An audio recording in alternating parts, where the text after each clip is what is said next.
Hi everyone, welcome back to Learn Math 24. In this video, I'm going to show you how to solve a typical question from algebra on the ACT math test. Here's an example. Which of the following expressions is equivalent to 2a minus 5b times 3a plus 4b?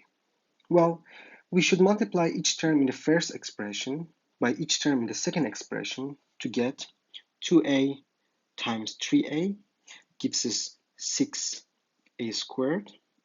2a times 4b gives us plus 8ab. Minus 5b times 3a gives us minus 15ab. And finally, minus 5b times 4b gives us minus 20b squared. Great.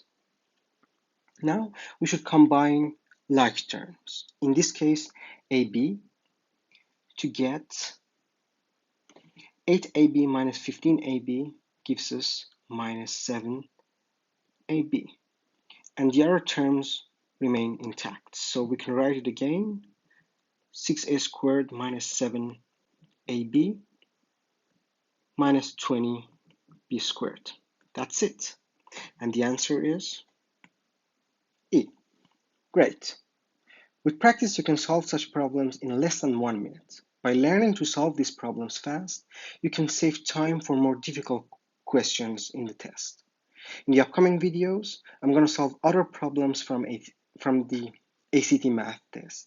You can subscribe to get notified as soon as new videos are available. If you have questions, just comment below and I will be happy to help. Thanks for watching and see you in the next video.